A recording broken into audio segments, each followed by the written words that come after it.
Lundi 7 avril, bonsoir, ravi de vous retrouver pour vos éditions d'information à la une ce soir. Elles sont nombreuses à dire stop à leurs addictions une fois enceintes, mais pour d'autres, le combat est plus dur. À la maternité du Taoné, les soignants observent une hausse de consommation chez les femmes enceintes, y compris de l'aïs.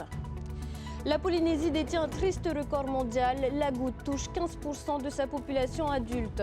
Une nouvelle enquête baptisée Métabogoutte va suivre 2500 personnes pour mieux comprendre cette maladie et son évolution.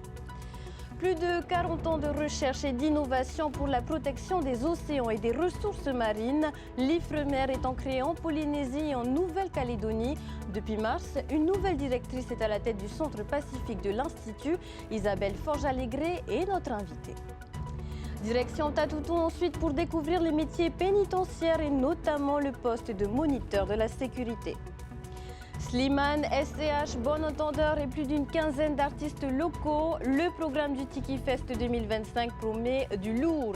J-4 avant ce festival sur 2 jours du côté du Parc Verreille.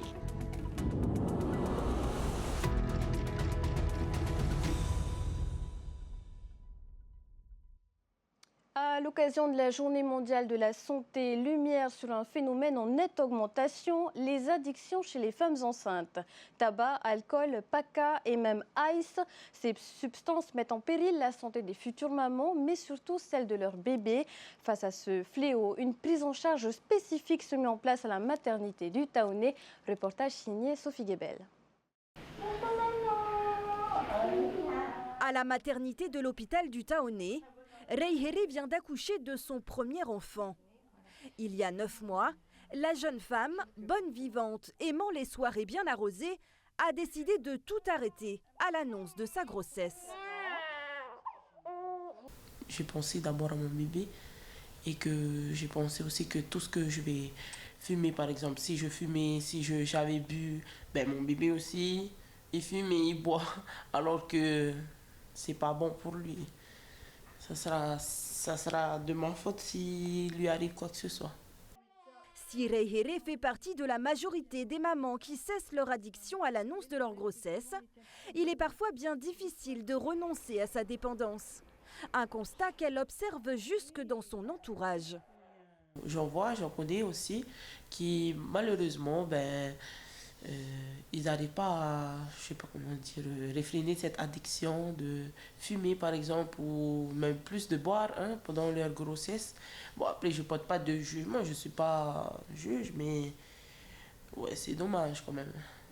Alcool, tabac ou encore paca, au Fénois, le personnel soignant constate une augmentation de ces addictions pendant la grossesse depuis 3 ans. On constate aujourd'hui que la situation a un petit peu changé. On a l'impression que pendant des années, chaque fois qu'une jeune maman se savait enceinte, elle arrêtait la consommation. On s'en rendait compte parce qu'on n'avait pas d'enfants qui présentaient ce que nous on appelle des syndromes de sevrage. Très très récemment, on a observé des enfants qui présentaient à la naissance des hyperexcitabilités. Donc on fait des recherches et on observe l'arrêt total de consommation de produits négatifs n'est plus total. Autre dépendance récemment constatée chez certaines femmes enceintes, la consommation d'ice. Véritable fléau en Polynésie, cette drogue affecte désormais les nouveau-nés. Ça a des répercussions sur l'enfant. On en a eu un récemment qui a été hospitalisé en réanimation, qui a fait une prématurité beaucoup plus compliquée que les autres. C'est pas anodin. Et c'est vrai que ce serait important que je suis enceinte, j'arrête tout. Parce que tout ce que je consomme va aussi à l'enfant et ça aura des conséquences. Enfants de petite taille, hyperexcitabilité, malformation ou encore prématurité, les risques liés aux addictions sont multiples. Alors pour sensibiliser le personnel soignant, une formatrice venue de métropole est actuellement sur le territoire. Rose-Marie Toubin est pédopsychiatre au CHU de Montpellier. On apprend à organiser, d'abord à créer une alliance avec ces mamans, avec leurs tannés, et vraiment dès le début de la grossesse, et à anticiper avec eux tous les facteurs de risque sur le développement du bébé, que ce soit propre au bébé, mais propre aussi à eux, comment ils vont accueillir ce bébé avec leur propre fragilité. Et donc, on utilise l'entretien précoce prénatal pour écouter ses parents, leur demander leurs attentes, leurs craintes. En Polynésie, plusieurs structures existent pour se défaire de ces addictions. Mais se confier à sa sage-femme est déjà une première étape vers la guérison. Santé, toujours avec ce record mondial, 15% des adultes sont touchés par la goutte au Fénois, une prédisposition génétique révélée en 2021 avec les résultats d'une première étude. Pour aller plus loin, une nouvelle enquête de suivi débutera en mai. Objectif, mieux comprendre comment se développe cette maladie. Thomas Chabrol, Mériteato. À l'échelle mondiale, la Polynésie enregistre un taux de goutteux très supérieur aux autres pays du monde. Un homme sur 4 souffre de la maladie. Selon les résultats de l'enquête épidémiologique menée en 2021, les Polynésiens ont une prédisposition génétique, notamment des gènes qui retiennent l'acide urique dans le sang. On a en plus trouvé des nouveaux gènes qui n'étaient pas du tout connus dans le monde par ailleurs, qui expliquent l'inflammation, l'intensité de l'inflammation des crises de gouttes en Polynésie particulièrement, et qui va être une potentielle cible de développement de nouveaux traitements. Donc ça, c'est une première chose. Après cette première étude menée il y a 4 ans, la nouvelle enquête de suivi, appelée Métabogoutte, débutera au mois de mai, uniquement à Tahiti cette fois. 2500 personnes seront appelées à y participer et parmi elles, 400 à 500 personnes déjà rencontrées en 2021. C'est ceux qui, en tout cas, n'avaient pas encore la goutte à cette époque-là, d'aller les voir et de voir ce qu'ils sont devenus, et notamment sur le plan de la goutte, mais aussi du diabète, pour voir s'ils ont développé la maladie. Et on pourra comme ça regarder en arrière, qu'est-ce qui faisait qu'en 2021, ils ont fini par développer ensuite la goutte et pas les autres. Les personnes qui se prêteront à l'enquête seront accompagnées d'infirmiers pour répondre à un questionnaire et faire une prise de sang. Des données précieuses sur le plan scientifique pour comprendre l'évolution de cette maladie. Ce médecin traite régulièrement des patients atteints de la goutte. En médecine générale, je pense qu'il ne se passe pas une semaine sans que je ne soigne pas des patients atteints de goutte. Et c'est une maladie qui est connue et reconnue dans la prise en charge par les patients et qui sont quand même conscients des risques de complications à force de s'automédiquer avec les anti-inflammatoires. Un des objectifs de cette nouvelle étude est aussi de développer de nouveaux traitements pour éviter les crises de goutte, même si des médicaments actuellement sur le marché s'avèrent efficaces, en plus d'une alimentation équilibrée. Après l'analyse du corps, celle des océans. Depuis près d'un demi-siècle, l'Ifremer est un partenaire scientifique engagé au Fénois. Installé à la presqu'île, il multiplie les recherches en matière aquacole, huîtres, crevettes et peut-être bientôt développement d'une filière d'oursins, un institut de référence dans le Pacifique qui compte une nouvelle directrice depuis mars. Avant d'échanger avec elle en plateau, voyez ce reportage de Laure Philibert et Jeanne Tinouroy. Ces écloseries abritent plusieurs dizaines de petites huîtres de roche, mais aussi perlières. Au-delà de 29 degrés, les juvéniles ne survivent pas dans les lagons. Ces bassins leur permettent de grandir dans un milieu protégé, tout comme ces oursins. Un programme de recherche et d'élevage est en cours dans le cadre de la phase de développement et de diversification aquacole lancée par l'Ifremer. L'idée, c'est d'en produire beaucoup en aquaculture, pour réensemencer le milieu, parce que ce sont des espèces que les Polynésiens apprécient, le havey ou encore le marava. Mais en plus, ce sont des espèces qui sont très importantes pour l'écosystème, parce que ce sont des espèces qu'on dit herbivores, et elles consomment les jeunes pousses de macroalgues. Et avec le changement climatique et les invasions biologiques, on voit des macroalgues qui sont de plus en plus importantes sur les récifs et qui étouffent les récifs. Donc réensemencer avec ces espèces d'oursins, de poissons herbivores, ça peut permettre en fait de contrer ce changement de phase, cette colonisation par les macroalgues. Au chevet de nos océans, l'Ifremer soutient à la fois des initiatives de conservation comme le rawi de Tautira à quelques kilomètres, mais il agit aussi sur d'autres facteurs. En Polynésie, en fait, on a eu une exploitation assez drastique du lagon qui fait qu'il y a un certain nombre d'espèces dont la biomasse a bien diminué. Donc des stratégies de conservation comme les zones de pêche réglementées, ce qu'on appelle les rawi, c'est important parce que ça permet de limiter l'exploitation de la ressource un temps et lui permettre de se restaurer. Mais dans certaines zones, c'est tellement avancé qu'il est nécessaire en plus d'avoir une action de restauration. Donc avec l'aquaculture restaurative, eh bien, on peut imaginer restaurer la biomasse qu'on avait dans les lagons, à nouveau en mettant des animaux qui sont produits par l'aquaculture. L'ouverture de la zone biomarine de Faratea, qui accueillera une série de productions aquacoles, est prévue courant 2026. Déjà à 40 ans que l'Ifremer mène ses missions de recherche, d'exploration et d'innovation. Le Centre du Pacifique regroupe 70 salariés sur 2 sites, l'un à Nouméa, l'autre ici en Polynésie, avec un changement à sa tête depuis mars. Isabelle Forge-Allégré, vous avez récemment été nommée. Bonsoir. Bonsoir. Alors, rapidement, pouvez-vous nous dire un mot sur vous? Comment votre parcours vous a mené jusqu'ici? Volontiers, merci beaucoup de cette invitation, Athéna. Mon parcours, en fait, il a été essentiellement en support à la recherche et à l'innovation dans des universités, mais aussi dans des organismes de recherche. J'ai été directrice générale des services de l'Université de Polynésie française. Ça a été une grande chance pour moi, de 2020 à 2024. Et dans ce contexte-là, j'ai découvert, bien sûr, la Polynésie, les Polynésiens, mais aussi l'Ifremer. Et cette chance de pouvoir rejoindre l'Ifremer aujourd'hui, elle me parle beaucoup parce qu'à l'université, on voit les étudiants, on sait pourquoi on travaille. À l'Ifremer, on sait qu'on travaille pour les Polynésiens aussi, pour les nourrir, pour restaurer leurs lagons et pour leur permettre de vivre avec l'océan. Si l'océan est en bonne santé, la population sera aussi en bonne santé. Donc c'est ce qui m'a amené à rejoindre l'Ifremer il y a 2 semaines maintenant. Donc, ce sont des programmes qui ont de plus vastes portées, j'ai envie de dire. Le centre Ifremer, c'est donc 2 sites, on le disait un peu plus tôt. On a l'occasion de mettre en lumière les programmes menés ici, notamment à Veirao. Y a-t-il des projets que vous suivez particulièrement, vous, personnellement? Alors moi, mon travail, c'est de donner toutes les meilleures conditions possibles aux scientifiques, pour aussi bien en Calédonie qu'en Polynésie, pour déployer toutes leurs connaissances pour qu'ensuite ça puisse être transféré. Ce que je suis particulièrement, c'est ce qu'expliquait Guillaume dans le reportage, c'est-à-dire l'aquaculture qui se diversifie, parce qu'il faut nourrir les populations, en tenant compte du lagon qu'il faut aussi restaurer, et donc trouver une aquaculture qui soit respectueuse de l'environnement, mais qui aille même au-delà, c'est-à-dire qui aide à le régénérer. Donc ça, c'est vraiment les projets que je vais suivre. Et mon rôle, c'est aussi de travailler avec tous les acteurs du territoire, ici comme en Calédonie, pour amplifier encore nos capacités à développer ces connaissances. Et puis vous devez également prendre en compte l'un des grands défis de notre époque, le réchauffement climatique, l'adaptation au réchauffement climatique et à tout ce qui en découle. À ce niveau, quel est votre rôle exactement?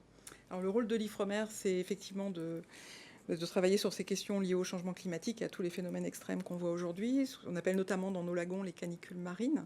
Donc le travail sur les questions qu'on connaît, qui sont bien publiées aujourd'hui, sur le réchauffement, le blanchissement des coraux, c'est un point important. Il y a une autre espèce qui est aussi très très sensible au changement climatique, c'est le rori. Le bénitier, excusez-moi.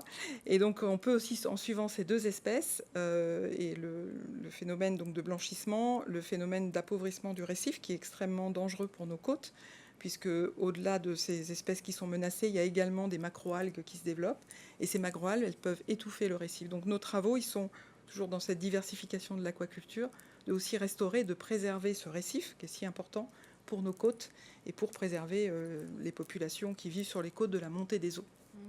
Et autre grand défi, la pollution des lagons, des océans. Par exemple, en Polynésie, on sait que l'activité perlicole a fait du mal à la qualité des perles. La pollution, en général, selon vous, est-ce que c'est un sujet que l'on priorise assez? Alors c'est un sujet qu'à l'Ifremer, on prend vraiment à bras-le-corps et qu'on intègre dans tous nos travaux et tout le transfert qu'on peut faire vers les filières économiques. Aujourd'hui, on est vraiment dans cette ligne terre-mer qui est vraiment très importante aussi. Il y a bien sûr l'activité qui peut aussi générer de la pollution au sein des lagons, mais il y a aussi toute la pollution qui arrive de la terre, sur laquelle on travaille, donc sur développer des nouvelles espèces qui vont aider à limiter cette pollution, qui vont se nourrir des choses qui polluent nos lagons. C'est un peu ce qu'on essaye résistantes. Des espèces résilientes, mais qui aussi vont permettre d'absorber ce qui par moment représente des flux de pollution dans les lagons et qui vont, donc quand il y a des fortes pluies par exemple, et donc d'utiliser ça pour pouvoir restaurer nos lagons et limiter la pollution avec des espèces qui vont faire le travail. Donc on est vraiment dans un système qu'on essaye d'être très lié entre on développe, ça en même temps ça nourrit le lagon, ça le restaure et ça le préserve pour l'avenir. Et puis il y a des espèces qu'on connaît et celles qu'on ne connaît pas. L'exploration et surtout l'exploitation des ressources minières marines est au cœur des débats. À ce propos, quel est votre champ d'intervention, votre champ d'action? Alors l'Ifremer, c'est une priorité d'explorer les grands fonds dans le côté exploration. L'autre grande priorité, c'est un océan sain et nourricier, qui est vraiment essentiel aujourd'hui. Donc l'exploration, on a besoin de connaissances sur les grands fonds. Aujourd'hui, on ne les a pas, ces connaissances. Donc il est important d'aller explorer. C'est un sujet que l'Ifremer porte avec la Polynésie, pour aussi faire de la Polynésie un phare dans le Pacifique sur ces sujets-là qui concernent tous nos voisins du Pacifique également. Donc c'est un sujet sur lequel l'Ifremer met ses moyens. Ce n'est pas des moyens qu'on a ici aujourd'hui, c'est des moyens de l'Hexagone, mais on va déployer une chaire scientifique, donc des scientifiques qui vont venir pour pouvoir explorer ces grands fonds et voir donc la partie meilleure connaissance. Aujourd'hui, on a vraiment un devoir de connaissance de ces grands fonds avant de prendre toute décision sur son exploitation. On ne sait absolument pas ce que ça pourrait donner, ce serait très hasardeux. L'exploration avant toute chose, en tout cas. L'exploration. Merci Isabelle Forge-Allegri d'avoir accepté notre invitation. Merci beaucoup, Athéna. Merci pour cette invitation. Et après, Veirao, direction Papeari pour la journée des métiers pénitentiaires au centre de détention de Tatoutou. Au programme, des démonstrations et des échanges avec des professionnels expérimentés. Parmi eux, Louise Argan, formateur des personnels et moniteur de la sécurité pénitentiaire. Liora Bounik et Tauhiti Taunia Moussan l'ont rencontré. Regardez. Louis, originaire de Faha, a intégré l'administration pénitentiaire en 2011 après une carrière d'agent maritime. Sur 8000 candidats à passer le concours, il s'est classé parmi les 40 meilleurs. Un choix de carrière qu'il n'avait pas envisagé au départ. J'ai commencé avant d'être formateur, j'ai fait moniteur de sécurité pénitentiaire et c'est ce qui m'a amené à former le personnel. Et c'est comme ça que j'ai eu un peu ce goût à former le personnel. Et du coup, après j'ai passé un autre concours interne pour être formateur des personnels, une formation supplémentaire à l'École nationale de l'administration pénitentiaire.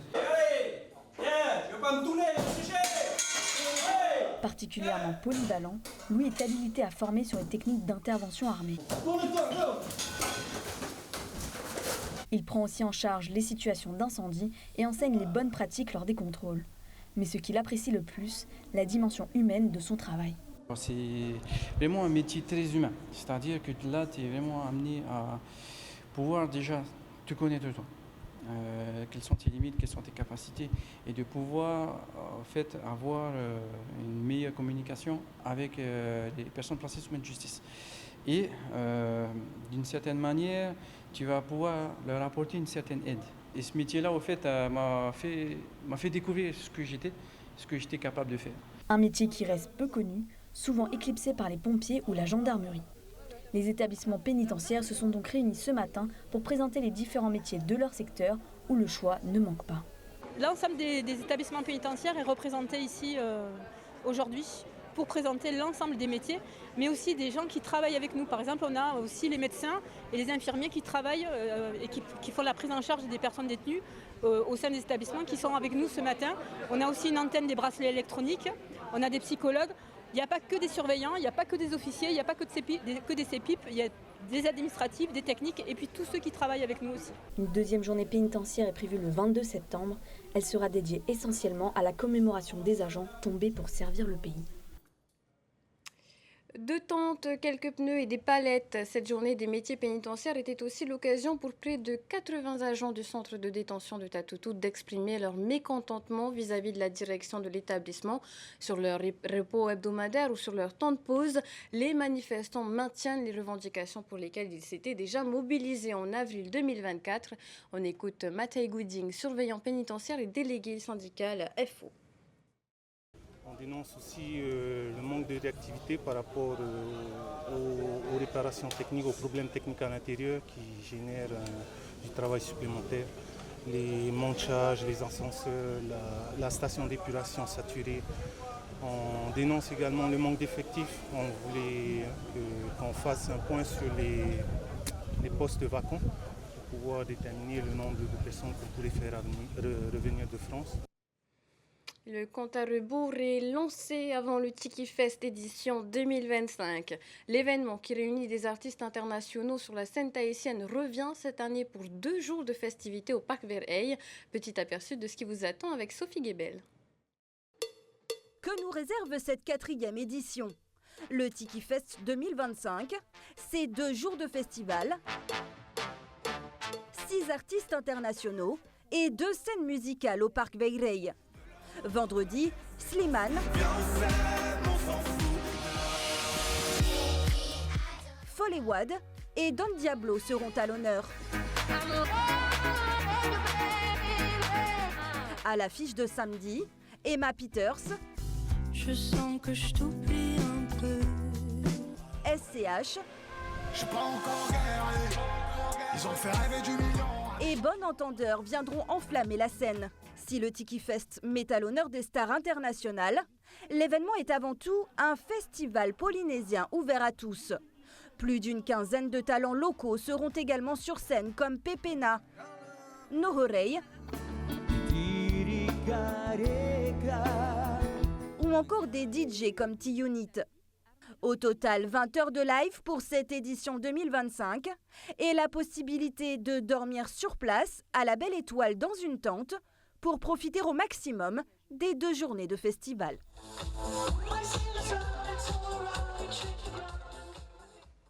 Et sachez qu'il reste encore des places pour le Tiki Fest. Rendez-vous sur leur site internet de l'événement. À suivre sur TNTV. Après ce journal, un nouveau numéro de To'Whenua To'ora, suivi de 2 épisodes de Mademoiselle Holmes. Place ensuite à votre film de ce lundi, Les Schtroumpfs 2. Puis finissez avec Conquête exclusive. Agréable soirée à tous, à demain. Retrouvez ce journal en replay sur notre site internet et notre application mobile TNTV.